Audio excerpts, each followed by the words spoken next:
Pronto.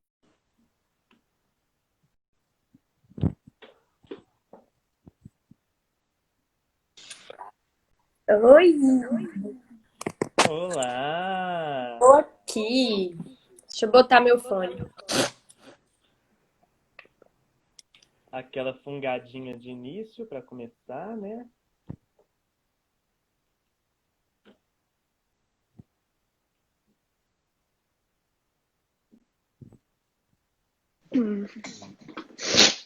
Você tá me ouvindo bem? Agora tô. O Tá. A gente vai esperar um pouquinho? que você acha? Somos uma dupla. Não sei, você que manda. Ó, temos 17 pessoas já. Ai, muita gente amada. Muito bom receber esse carinho, né? Por que você não começa apresentando então? Então, beleza. Enquanto as pessoas vão entrando, eu vou falar um pouco sobre como surgiu essa ideia do projeto Amarela Educação, né? É, Primeiramente, eu acho que boas ideias elas devem ser compartilhadas e replicadas, né? Então, nesse sentido, na semana passada eu estava assistindo uma live do Felipe Gradici, né, e ele convidou um amigo meu para falar sobre um tema de assistência social. E aí eu fui assistir essa live e gostei muito, porque pelo jeito que eles fizeram a live, né? E Tava esse todo amigo mundo vai falar falando. aqui, né? Ele vai falar, a gente já convidou ele para falar aqui também. E aí eu Joia. achei muito divertido, né, o jeito que eles propuseram a live, né, bem descontraído, bem divertido, bem leve. E aí, no outro dia, estava eu, né, no banho e pensei, por que não fazer a mesma coisa, né, só que falando de educação, que é a área que a gente trabalha, né? E ainda mais nesse momento político, né, eu acho muito importante a gente falar sobre educação, defender a educação e valorizar o nosso trabalho enquanto educadores que nós somos, né? E aí eu fiz o convite para a Amelie, porque ela é uma grande amiga, Que e além aceita disso, todos os seus convites. é a pessoa que aceita entrar comigo nas minhas empreitadas e eu nas dela.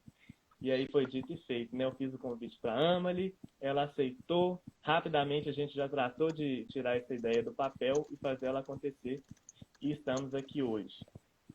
Isso. Decidimos começar nós dois, para a gente poder apresentar o projeto, para vocês verem como funciona. E uma alegria muito grande, né, Amelie? Porque 2 dias de Instagram e a gente já tem quase 200 seguidores, né? A gente já começou esse elo, né? Conectar essas É, pessoas e as ideias. meu fone tá dando eco? Aqui tá tranquilo. Que minha irmã mandou mensagem falando que tá. Mas enfim, vamos continuar então. E é muito legal porque são 200 amigos seguidores, aliás, de amigos que abraçaram a ideia e divulgaram, e família, mas também gente que a gente não conhece, né? Peraí que eu vou tirar o fone que tá dando eco. Mel, você está me ouvindo? Eu não sei porque que tá dando eco. Eleuze, gente, Eleuze é a mãe da Amelie e ela já fez, assim, várias recomendações para ela. Tô até nervoso aqui. Ai, enfim, espero que o eco não esteja atrapalhando muito. Não sei, talvez. Será que eu saio e volto ou continua? Melhorou. Hã? Estão dizendo que melhorou lá. Tá, então vamos lá. E aí eu queria, como é. Ó, tá dando muito eco.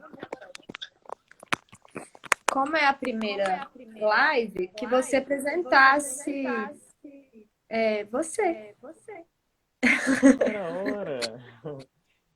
Bom, gente, tem muitos seguidores que vieram através da Amelie, né? Então tá certo, eu tenho que me apresentar mesmo. Meu nome é Pedro Henrique, eu sou de Belo Horizonte. Eu me formei em letras lá na Universidade Federal de Ouro Preto. E depois eu fui ao encontro de Amelie lá na Universidade Federal de Viçosa, onde a gente fez o mestrado juntos, se conheceu, desenvolvemos várias atividades juntos, eventos juntos, né, Ana? Aham. Fizemos uma amizade, assim, fora do normal, e agora estamos aqui nós dois nesse projeto. É. Bom, Então, gente, acho que podemos começar. podemos. Eu tentei resolver o eco, mas eu não consegui. Vamos ver como é que vai acontecendo, né? Só uma orientação para quem está assistindo a gente. Vocês podem interagir, já estão fazendo isso, né, por meio dos comentários. E nós vamos ter, acho que uns 5 minutos no final para a Amelie responder perguntas, né? Então vocês podem deixar as perguntas já aí durante a fala da Amelie. Oi. Amelie, agora é a sua vez de se apresentar, né? Eu penso que quando a gente vai falar sobre um determinado assunto, é legal a gente dizer sobre o nosso lugar de fala, né? Ou seja, a partir de qual experiência, de quais referências, de quais perspectivas a gente direciona a nossa fala. Por isso eu vou pedir para você se apresentar, para você falar um pouco sobre a sua relação também com esse tema das metodologias ativas, que é o tema da live de hoje. Tá bom. Bom, meu nome é Amelie, para quem não me conhece. Eu sou de Viçosa.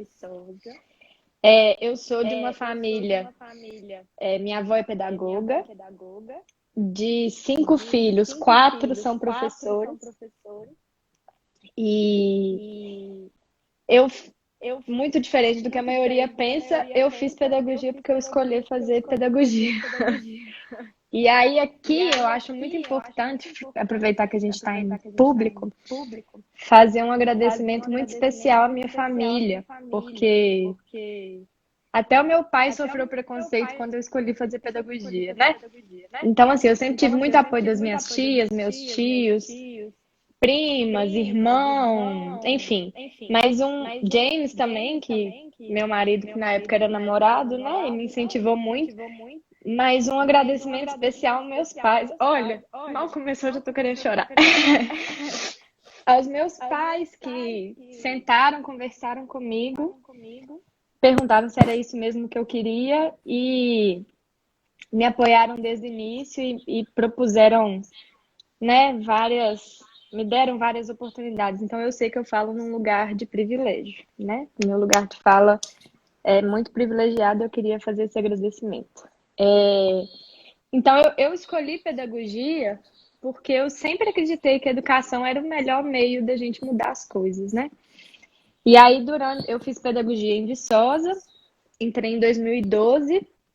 Durante o meu curso eu tive a oportunidade de fazer 2 intercâmbios e o intercâmbio de Portugal, que eu fiquei 6 meses na Universidade do Porto, me deu a oportunidade de conhecer a Escola da Ponte e foi aí que começou a minha relação com esse tema de metodologias ativas, porque eu sempre acreditei que a gente tinha que mudar alguma coisa nesse sistema que a gente tem de educação, né? E na visão que as pessoas têm também de educação.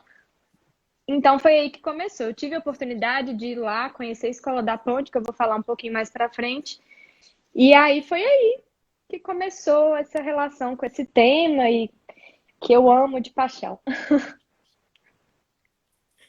Coisa linda. Amelie, para quem está assistindo a gente, o que é metodologia ativa? De onde que surgiu esse conceito, essa ideia? Explica aí para a gente. Joia. Para a gente começar a pensar em metodologia ativa, eu separei algumas palavras-chave que eu acho que a gente tem que pensar durante toda a conversa, né? Que são autonomia, interesse, protagonismo do estudante, colaboração, e aí solidariedade, se quiser também, né? Afeto, experiência e sujeito na totalidade. Eu fiz aqui um esqueminha para eu não me perder, e aí eu quis fazer uma definição rapidinha do que é para a gente partir daí. Então, metodologias ativas, né? São um modelo de ensino que busca o desenvolvimento da autonomia e da participação dos estudantes de forma ativa e integral. Então, o que acontece? Quando a gente fala de metodologia ativa, a gente tem no professor um papel de tutor, de apoio, o centro do processo todo de ensino e de aprendizagem é do estudante. E aí isso é um desafio, porque a gente não é formado para dar autonomia para os estudantes, né? É muito difícil, porque muita gente confunde autonomia com liberdade. E aí a maioria das pessoas, quando a gente começa a falar de metodologia ativa, fala, ah, isso é uma bagunça, não funciona. Tem muita liberdade, criança e adolescente não sabe lidar com liberdade, mas se souber, se tiver acesso a essa liberdade desde o início, ela vira uma coisa natural, né? E aí, então, a gente tem que pensar que liberdade e autonomia são coisas diferentes, que é responsável.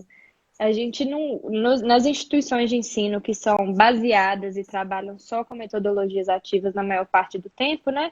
A gente tem que entender que segue um currículo. As crianças e os adolescentes passam de ano, igual na escola tradicional, né? Eles conseguem passar no Enem, por exemplo, que é uma coisa que as pessoas criticam muito, né? Então, a gente tem que entender isso, que metodologia ativa tem autonomia, mas não é uma liberdade desgovernada, né? E aí, de onde surgiu? Você perguntou. A gente tem um psicólogo americano chamado Carl Rogers. Ele nasceu em 1902 e morreu em 1987. E ele defende a teoria humanista. Ele é um dos primeiros a falar que a aprendizagem tem que ser centrada na pessoa que aprende, não na pessoa que ensina. Então, essa teoria dele começou dando um norte, e aí a gente foi adaptando para a educação, né? E aí a gente tem um filósofo e um pedagogo muito importante americano também, que é o John Dewey. Ele nasceu em 1959 e morreu em 1952. E ele, com a teoria da escola nova, ele contrapôs o sistema tradicional de educação. Que o que seria isso? Na maioria das vezes, aulas expositivas, com crianças e adolescentes calados, copiando. E não que a aula expositiva não seja importante. A metodologia ativa não desfaz disso, né? Mas um método de ensino muito voltado para quem ensina e não para quem aprende. E aí, o John Dewey propôs esse modelo de ensino e aprendizagem focado no estudante. E aí tem uma coisa que eu acho muito legal falar, que eu realmente não lembro onde eu ouvi, eu tenho a sensação que foi numa palestra do José Pacheco que eu fui, que a gente não pode usar ensino hífen aprendizagem, porque não é necessariamente onde tem ensino que tem aprendizagem e vice-versa, né? Então a gente usa ensino e aprendizagem. Sabe onde foi que você ouviu isso? Ah, Do meu ladinho, lá na palestra do professor Vinícius Catão. é mesmo, foi mesmo. Vinícius. Ai, gostei mais ainda. É isso mesmo. Eu lembrava que era numa palestra, que não, eu não tinha lido isso. E aí, então, ele propõe um modelo de ensino e aprendizagem que é focado no estudante, né? E aí, essa aprendizagem, ela parte de uma problematização de conhecimentos que o estudante já tem. Então, assim, tem que partir do interesse dele. Não adianta você, sei lá, propor uma atividade que não tem nada a ver com a realidade da criança, que ela não vai associar aquilo, né? E aí, o Dewey também traz um conceito muito importante, que eu gosto muito, que é o conceito de experiência. Que ele. Não adianta a gente ficar só na teoria. E até no curso de pedagogia, a gente vê muito essa discussão de teoria e prática e tal, mas assim, Dewey fala que para fazer sentido, a criança e o adolescente têm que viver aquilo. Então tem que ser uma educação experienciada.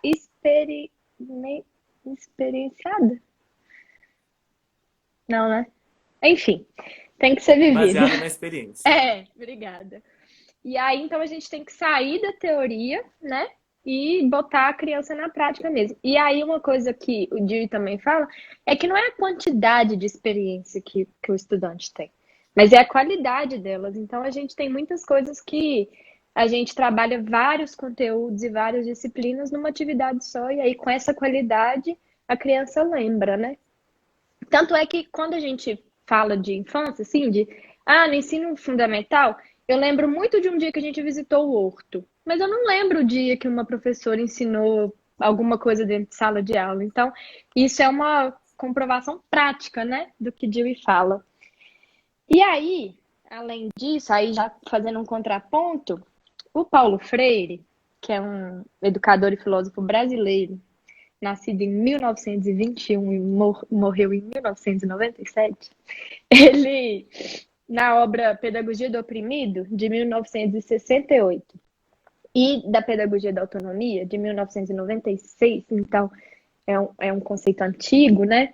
Ele fala da educação bancária. E aí eu acho legal trazer aqui, porque contrapõe a metodologia ativa, né?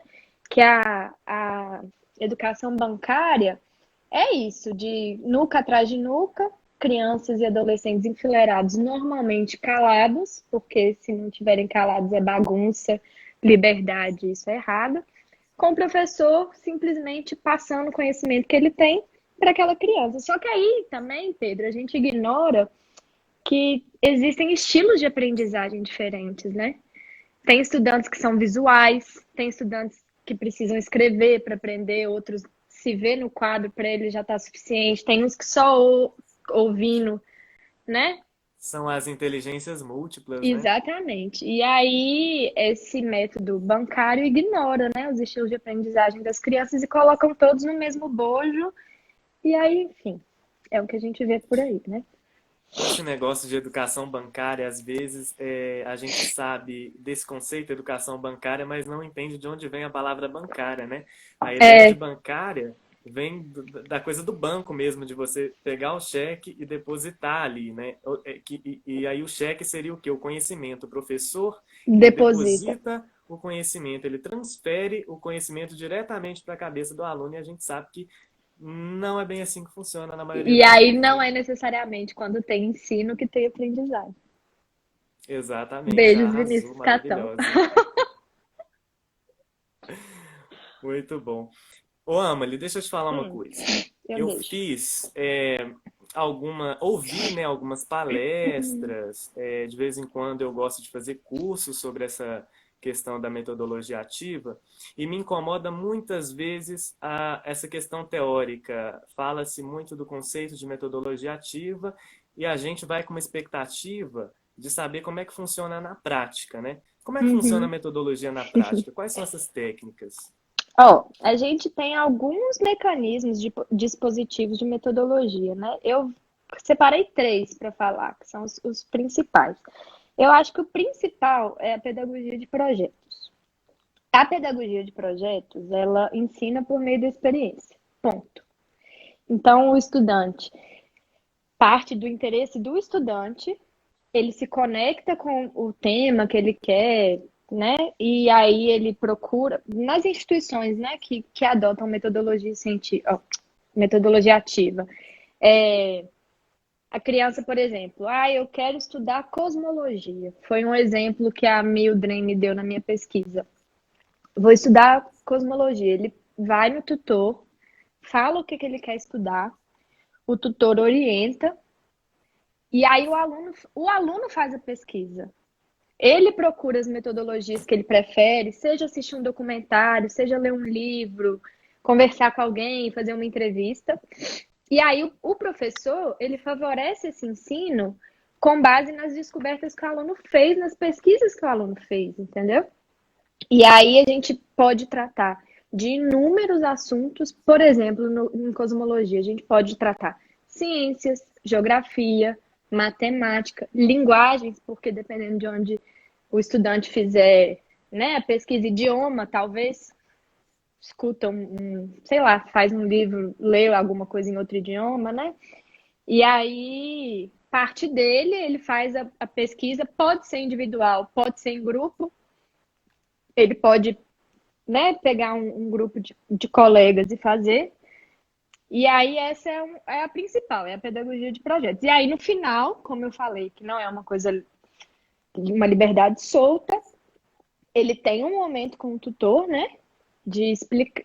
Aí o tutor vai conversando com ele, aí depende da forma, né, que o tutor avalia, e aí vê quais foram os conhecimentos e as habilidades que ele adquiriu com aquele projeto e parte para outro.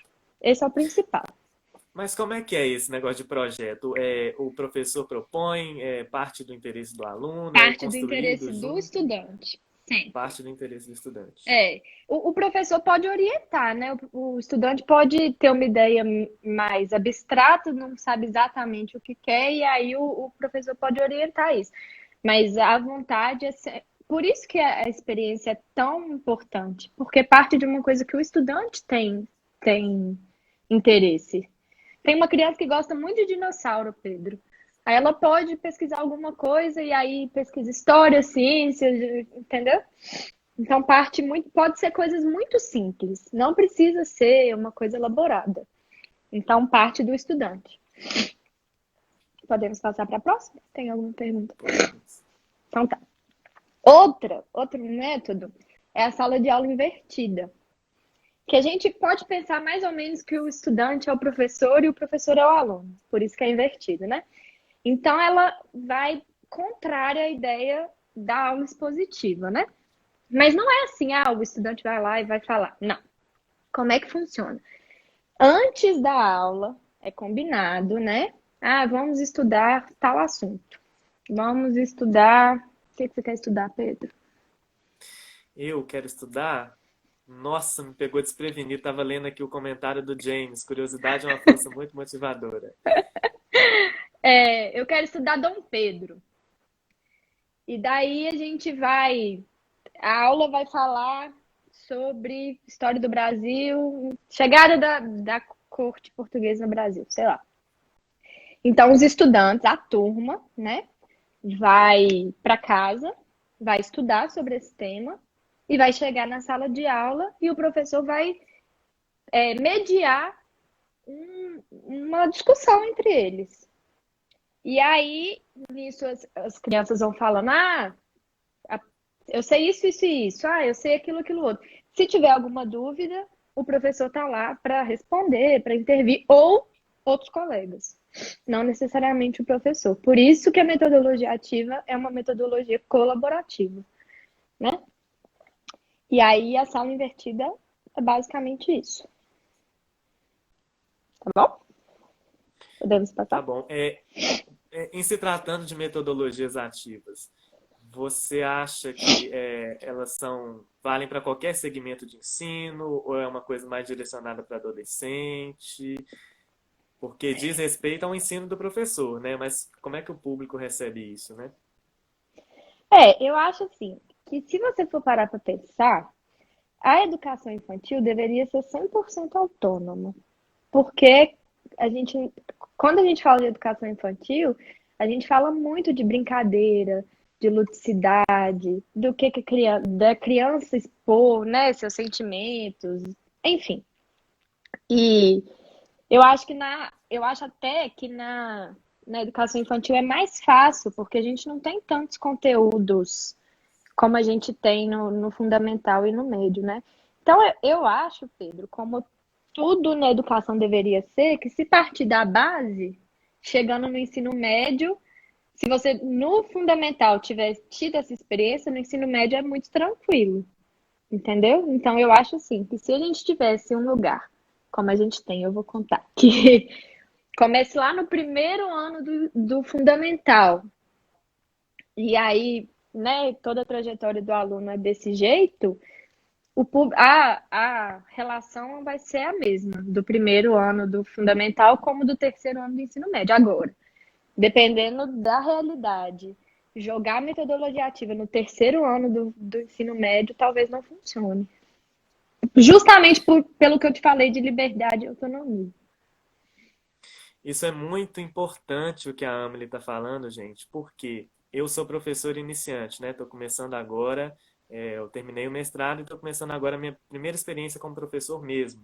Estou dando aula nesse ano aqui na escola estadual em Belo Horizonte, e aí a gente chega querendo oferecer novidade para os alunos, né? A gente quer ser um professor diferente, de repente trazer uma metodologia diferenciada. Só que aí os alunos, eles não estão motivados a inverter essa ordem que eles estão acostumados a vida inteira na escola, né? Aquela educação tradicional. Então você pede para eles fazerem um trabalho de grupo, eles estão desmotivados. Você pede para trabalhar com um projeto, com alguma coisa, eles não têm autonomia, né, Amelie? Eles foram Aham. formatados ali para ficar passivo mesmo. Então, Eles quando ficam você até sem reação, né?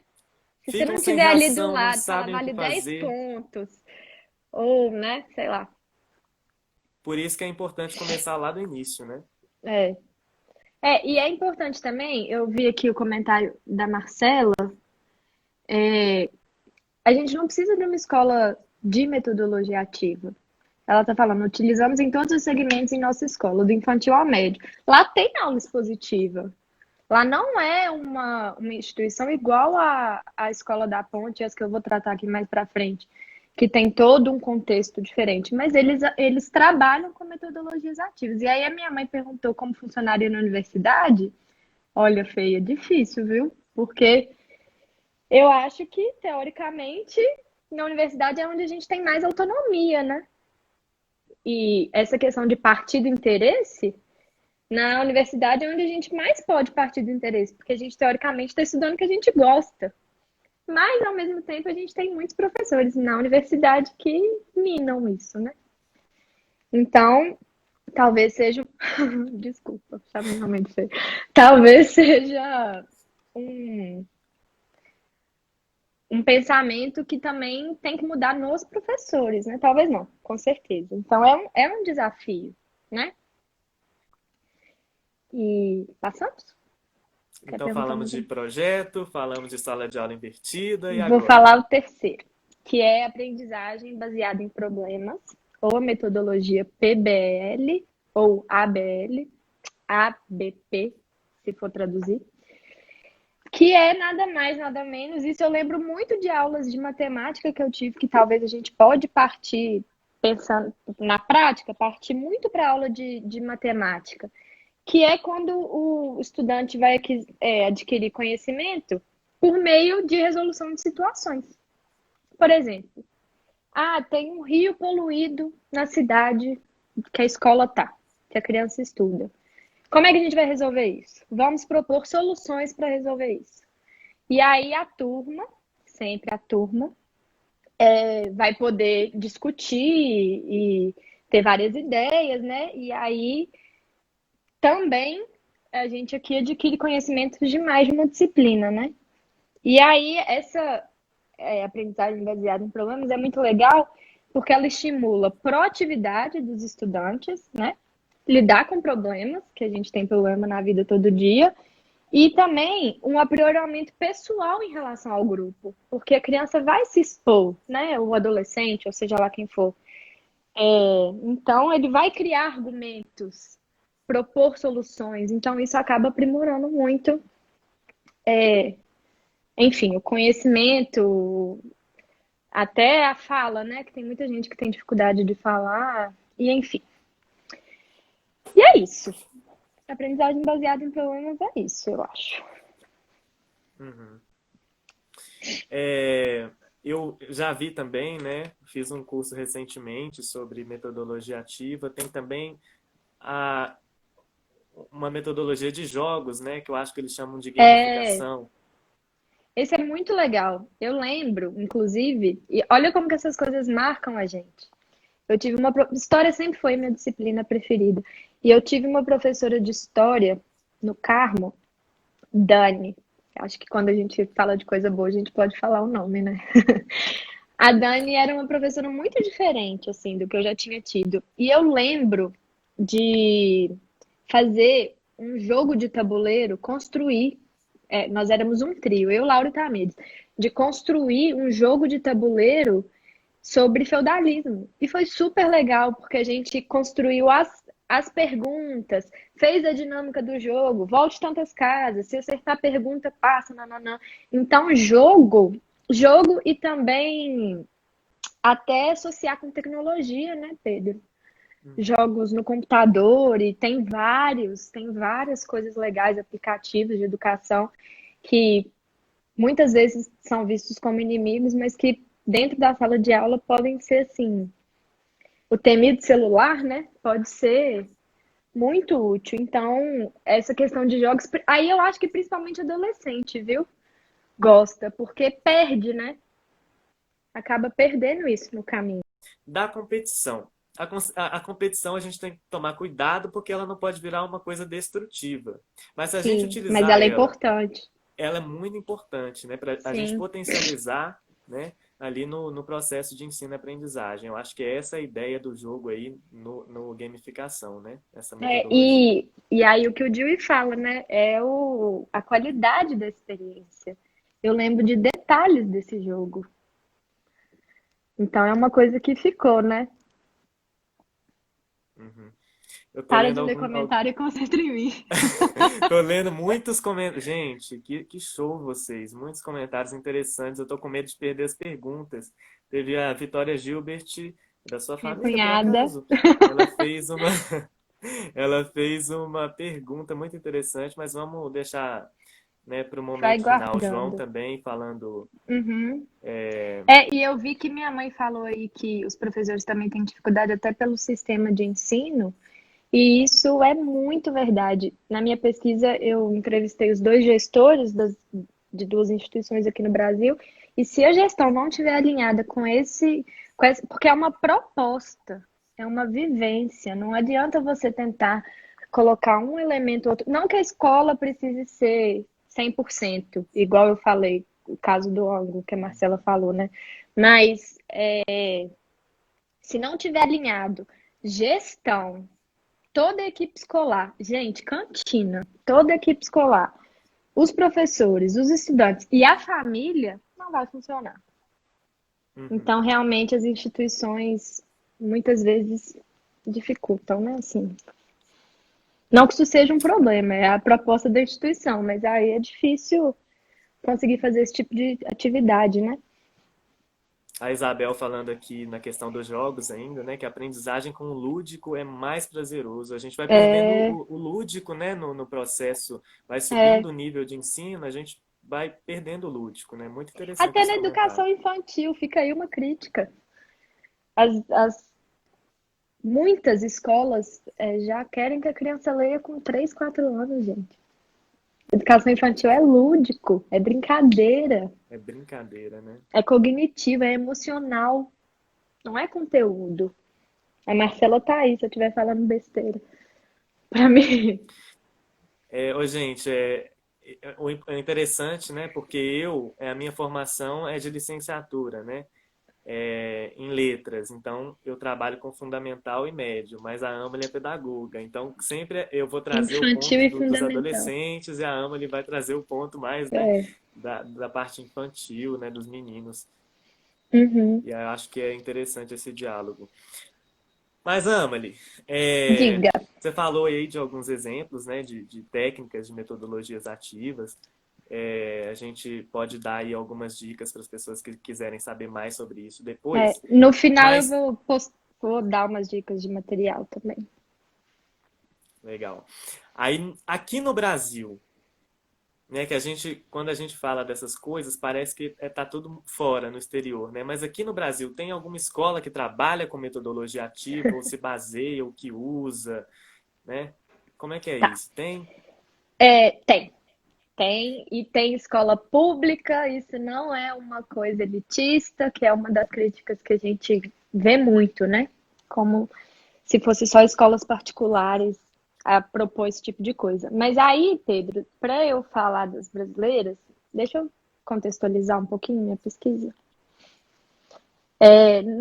Como eu falei mais cedo, né? A Natália, minha professora da universidade, ela me apresentou a Escola da Ponte, e aí quando eu fui para o Porto fazer intercâmbio, eu pude ir lá, já assisti palestra do José Pacheco. Então, eu acho que é importante eu falar um pouquinho de onde eu cheguei, né? A minha pesquisa parte da Escola da Ponte. O José Pacheco é um educador que me inspira diariamente. E aí, o meu TCC foi sobre autonomia. E no mestrado, eu até trouxe o título da minha dissertação para a gente entender mais ou menos de onde eu estou falando. A minha dissertação é Escola da Ponte, Educação e Autonomia, uma investigação sobre a gestão de metodologias ativas e a formação de professores no contexto brasileiro. Com essa questão da pandemia, ela não foi publicada ainda, mas se alguém tiver interesse, assim que a UFV publicar, eu posso enviar o arquivo, né, da dissertação. em PDF. E aí, o meu problema de pesquisa, eu parti do ponto da seguinte pergunta: como ocorre o processo de formação de professores que buscam a autonomia dos estudantes sob o olhar da gestão e com inspiração na pedagogia da Escola da Ponte em duas instituições no Brasil? Então, eu peguei a lacuna que eu encontrei no meu TCC, quando eu pesquisei, que era a questão de como que a gente forma professor para trabalhar com isso. Porque eu sou pedagoga e eu não fui formada para lidar com essa questão da autonomia e tal, né? Na maior parte do tempo.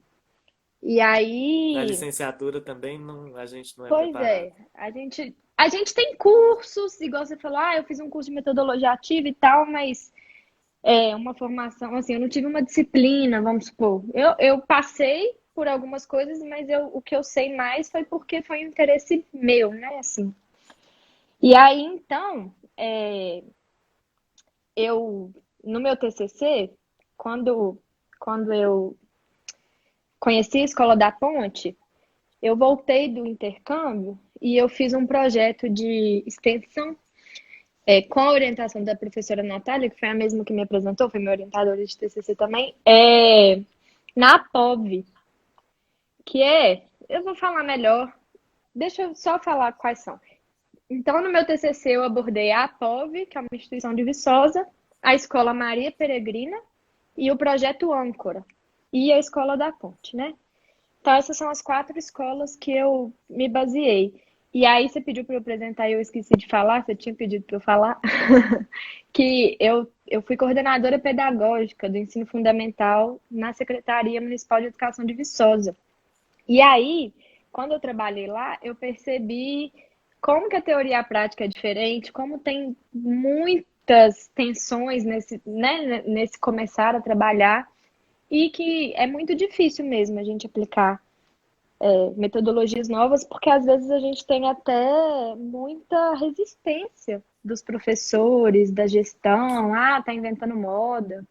A menina nova que chegou inventando moda. Então, assim, é legal falar isso também, né? Mas aí, então, eu vou partir da Escola da Ponte, que a Escola da Ponte foi criada em 1976 com essa metodologia. Olha como ela é antiga. Pelo José Pacheco, que é ele é mestre em Ciências da Educação pela Universidade do Porto. Ele é nascido no Porto também, em Portugal. Atualmente, ele mora no Brasil porque ele coordena o projeto Âncora, que é em Cotia, e também faz várias coisas no Ministério da Educação, ele tem vários projetos, e ele é um pedagogo que defende o chão da escola. Eu assisti uma palestra dele e ele não foi com a palestra pronta. Ele chegou lá e falou: o que vocês querem saber? Me pergunta aí que eu vou responder. Gente, isso não tem nada mais pedagógico do que isso. O que vocês querem saber? Eu vou contar. E aí a gente perguntava várias, né, diferentes aspectos e ele ia contando história. Então ele realmente é, para mim, assim, um exemplo. E aí a Escola da Ponte, então, fica em São Tomé de Negreiros, que é do lado de 45 minutos da cidade do Porto. É uma instituição pública e atende o ensino fundamental 1 e 2. Não tenho certeza se eles já estão com o ensino médio. Isso aí eu não tenho certeza. E aí a proposta pedagógica deles, o principal é: cada indivíduo é único e irrepetível. Então lá a gente tem um ensino-aprendizagem individualizado, apesar de ser no coletivo, né? Que é o que eu falei também dos estilos de aprendizagem e tal. Então, lá eles partem da liberdade de escolha de tema e metodologia de ensino. Sempre que eu falo isso é com orientação, não é livre. Tem os tutores que estão lá, mas lá as salas de aula não são por idade, igual a gente tem aqui, não são cadeiras, não é quadro negro, são mesas redondas, vários tipos de material à disposição, jogo, livro, tipo a Barça que a gente tem aqui no Brasil, computador, instrumento, várias coisas. E aí a gestão é coletiva, os estudantes que gerem, né, assim. E aí tem essa questão da pedagogia do projeto que eu já expliquei, e aí lá tem alguns dispositivos que como a gente fala de metodologia ativa, eu acho que é legal. Um deles, que eu lembro muito quando eu visitei, é o Acho Bom e Acho Mal, que são quadros que ficam na parede de acho bom e acho mal. O que um estudante gostou, coloca lá. Ah, não gostei que a sala estava suja. Bota lá no acho mal.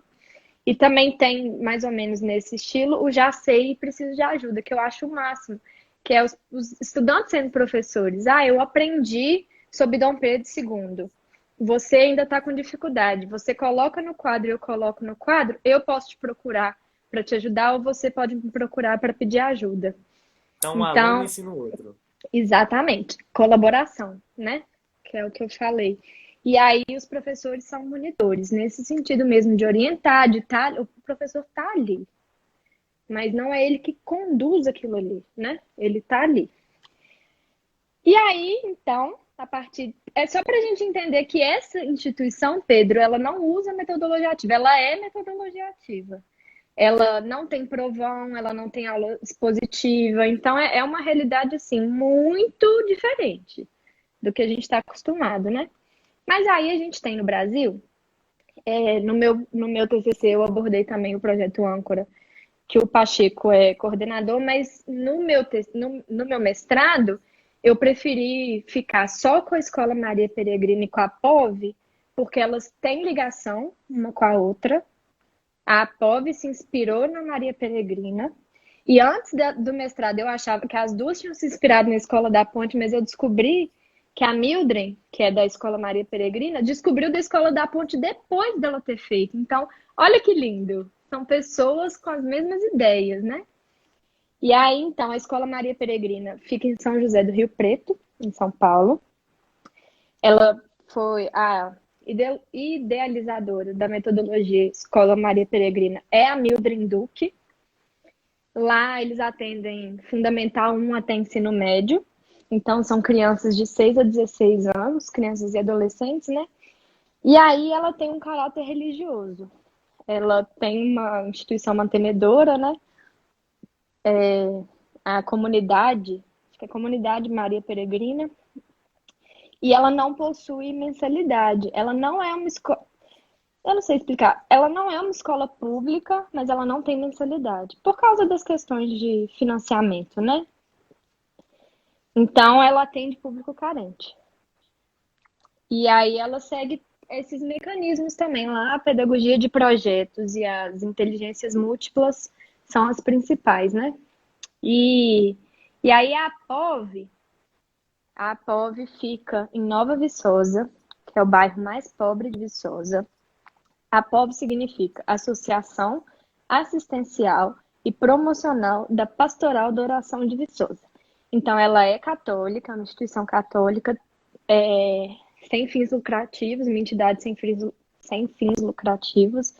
Ela foi fundada em 1988 pela Leda Bandeira, mas ela em 2014 mudou para a metodologia da Escola Maria Peregrina. E aí é importante falar que ela é uma instituição não formal. Desculpa, ela é uma entidade religiosa, né? Sem fins lucrativos, então também atende crianças e famílias de baixa renda em situação de vulnerabilidade. E ela atende as crianças no contraturno. Então, ela atende as crianças no horário que elas não estão na escola. E aí tá aí mais um desafio, porque ela tem todo esse trabalho de autonomia, de escolha, de formação do indivíduo como um todo, emocional, cognitivo, e aí a criança chega na escola e é o contrário, né? Mas é muito bonito o trabalho lá. E aí fica das duas, assim. São instituições que vale muito a pena conhecer. Tem como adotar criança, por exemplo. Eles são super abertos, eles foram super acessíveis quando eu quis. Eu entrevistei tanto a Mildred como o Renato, que é o coordenador atual da POB. E é uma delícia, assim, eles são super, super acessíveis. E aí são essas as instituições. A POB, Uhum. inclusive, tem várias oficinas. Eles têm balé, dança de rua, judô, algumas oficinas assim. E eu acho que são essas. Uhum. Muito legal. Infelizmente, a gente já está chegando, estou assustado, a gente já está chegando aí no tempo limite, né? Dá 1 hora, o Instagram já encerra por ele mesmo. Mas vai dar para a gente terminar.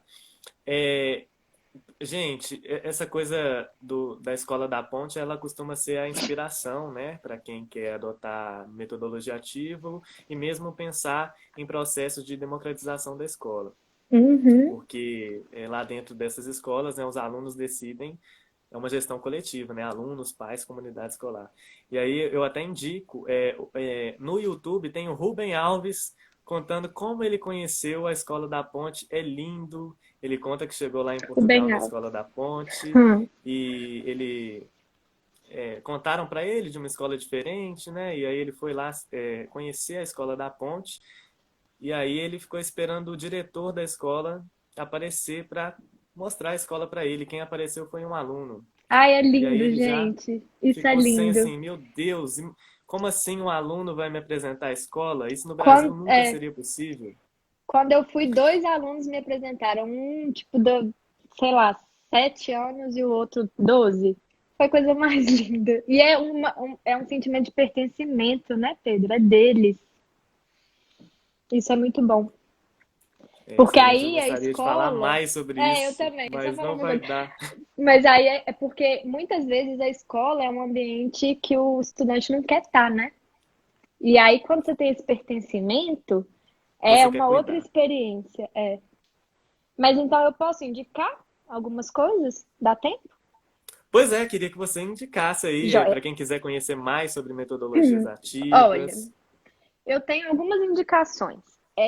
Eu recebi hoje um e-book da Marcela, obrigada, Mar, que é um guia de metodologias ativas propostas para o novo ensino médio. O sistema Ângulo fez uma apostila, e o que é mais legal é que é para divulgar para os professores de escolas públicas, né, terem acesso e aprenderem.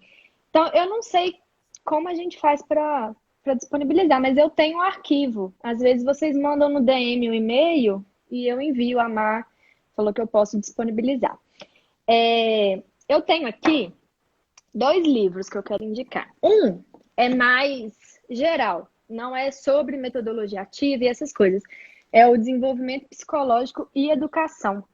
Eu conheci esse livro com a Rita Souza, numa disciplina que eu fiz com ela, e ele é muito legal porque ele aborda Piaget, várias coisas muito interessantes sobre desenvolvimento e como a metodologia ativa a gente.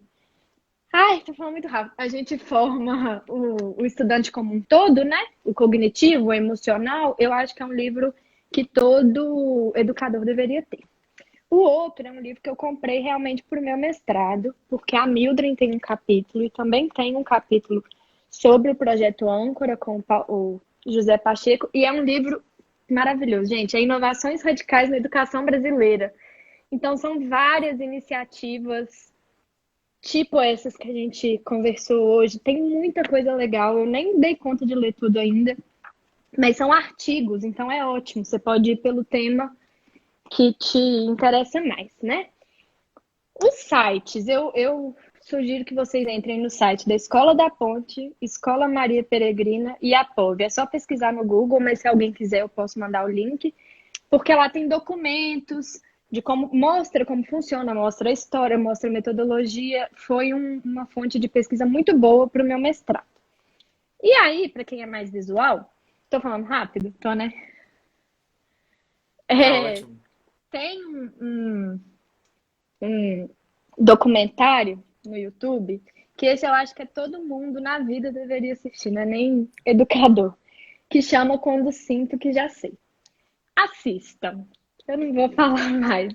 Só pelo título já é maravilhoso, mas assistam. Posso mandar o link também. Quando Sinto Que Já Sei é um livro, né? Inclusive. E aí, para a gente conhecer essas iniciativas educacionais, né? Tem um projeto Âncora, Destino, Educação, Escolas Inovadoras, que é um bem legal sobre o projeto Âncora, é um bem completo. Tem uma entrevista da Mildred, que é a fundadora da Maria Peregrina, que é Mildred Duque com Viviane Mosé, maravilhosa, no Café Filosófico. E aí, quem quiser conhecer a POV, tem um APOV Abrindo Possibilidades de Vida, que é um vídeo institucional de 2018, que eles apresentam 10 minutinhos, mas eles apresentam a instituição. Então, essas são as minhas Pessoal, fiquem dicas. tranquilos que a gente vai fazer um post, a gente vai deixar tudo, todos esses links, todas essas Os recomendações nomes, nesse pelo post. menos, né? Que eu não A sei gente, como a funciona. gente vai salvar essa live também para quem quiser pegar, né, assistir depois. E eu também queria fazer uma indicação, nesse momento que a gente está aí em isolamento social, muitas pessoas fazendo cursos online, né? O Instituto Federal do Rio Grande do Sul está cheio de curso bom, curso na área de educação, É, curso na área de exatas, curso de idiomas, muito bons os cursos. E eu fiz recentemente o de aprendizagem significativa e de metodologias eu ativas, fiz o de metodologia ativa também, que é maravilhoso. excelente, é gratuito, gera certificado também, que é bom, né? Todo mundo gosta. E é isso, né? E a gente vai fazer o post para deixar aí É, as indicações também. e a gente vai salvar a live também. Exato. E agora a gente abre. Eu acabei perdendo as perguntas, foram muitas perguntas, graças a Deus, gente, que público maravilhoso. Vamos fazer umas perguntas para a Amali responder sobre metodologia ativa? Amali, já está Vivi, nervosa? Coração acelerou? é metodologia ativa, né? Vai fazer o quê? Vivi, o documentário chama Quando Sinto que Sei. Que já sei, desculpa. Quando sinto que já sei. Muito bom, Bom, tem o Tião Rocha, adoro ele nesse documentário. e aí?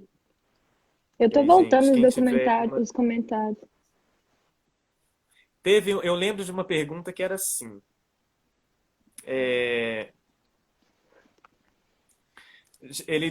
a pessoa disse que o normal era uma aula em que o professor falando e o aluno escutando. Uhum. Como é que faz para a gente implementar a metodologia ativa? Nossa, que difícil. Então, depende muito do contexto, né? Se você tem.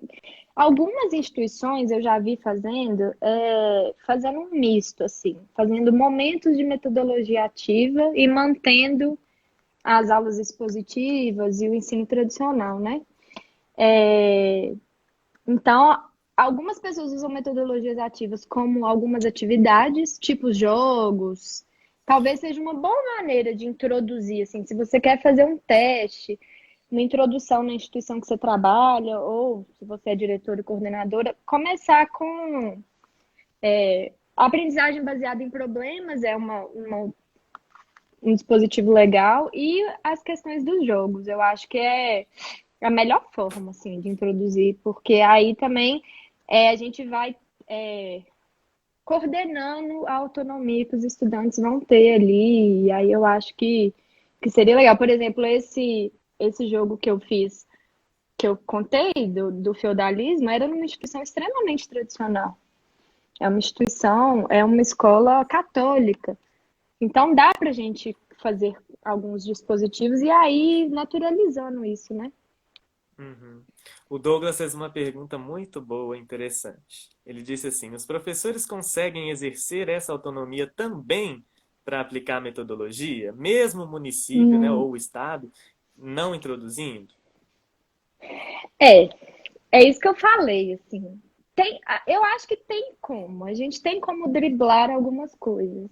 Mas como a minha mãe tinha comentado que muitas vezes o sistema não deixa, isso é muito verdade, né? Então, tem que ter uma harmonia entre a gestão, entre o professor e até entre os estudantes, porque tem gente que não gosta de ter autonomia, tem gente que prefere sentar e assistir uma aula.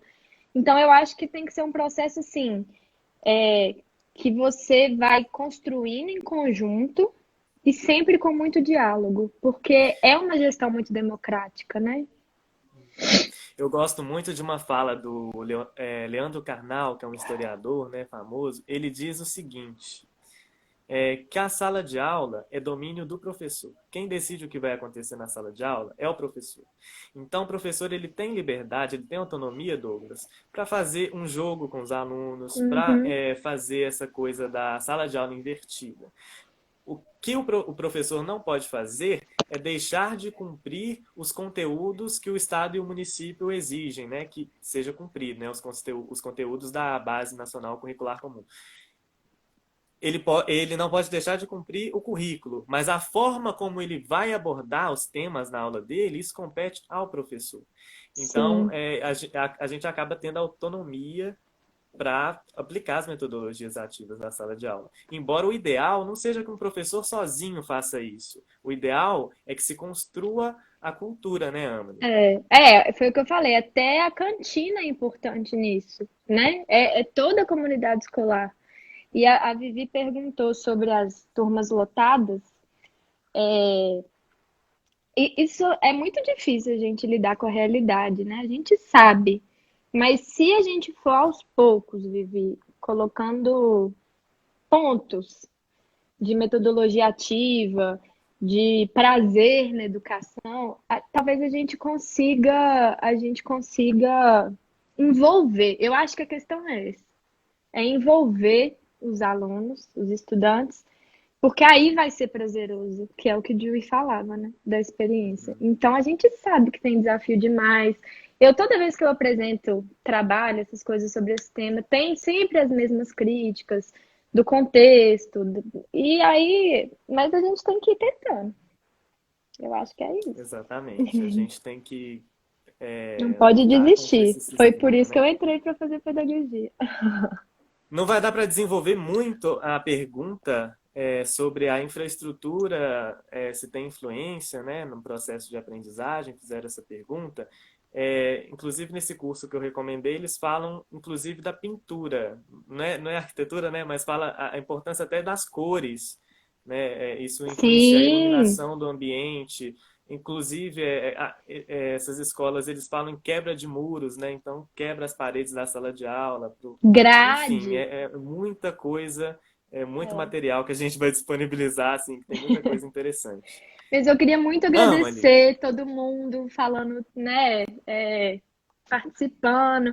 A gente queria até que, como a nossa ideia é ser um elo, o elo não é só entre o Pedro e eu e quem a gente vai convidar, é entre vocês também. Então, se você tem alguém muito legal que deve falar com a gente, manda mensagem. Se tem algum tema, por exemplo, metodologias ativas, abre o leque para muitos temas. Se tem algum ponto desses temas que você gostou mais ou que você ficou mais curioso, pode mandar mensagem. A nossa intenção é ser acessível, levar para todo mundo. muito bem, gente. Então, agradeço a Amali. Eu que te Hoje a gente, agradeço. Eu hoje queria a gente só fez nós dois. só fazer uma falta de educação, eu queria te agradecer pela amizade e porque nesses tempos é muito difícil levar sozinho e por confiar em mim para tocar esse projeto com você, é um privilégio. Ai, meu Deus, é a pessoa que eu mais confio nessa vida para fazer as minhas loucuras comigo. Gente, muito Topo todas. obrigado para quem participou. A gente está muito feliz mesmo. O nosso perfil já cresceu muito, assim. Eu estou até assustado. Já anuncio que a gente teve assim que pré-definir esse primeiro tema e o segundo tema para a gente até ouvir vocês, os temas que vocês gostariam de ser abordado aqui nas nossas lives, né? E a gente já está pensando em convidar pessoas, pensando em alguns temas, mas a gente está sempre aberto, né, à sugestão de vocês. Na semana que vem, na quinta que vem, nesse mesmo horário, 19 horas, o meu amigo Douglas, que está aí comentando horrores, muito obrigado. Ele vai Não te falar sobre um conheço, tema mas já te considero muito pacas. importante na educação, que é disciplina positiva. E ele vai falar da perspectiva dele. Então já fica o convite e ao longo da semana a gente vai fazendo alguns posts, né, Amanda? Sim, sobre os temas. Deixa eu só dar um spoilerzinho. Já combinei com a Marcela também, que ela vai falar sobre o papel da escola e as dificuldades na quarentena, que é uma coisa que as pessoas pediram muito, né, Pedro? Então aguardem, porque vai ter. Então, beijo, porque tá acabando, o Instagram já tá chamando É. aqui para encerrar. Beijo, Muito obrigado, obrigada, gente. gente. Beijo, Chuchu. Até a próxima.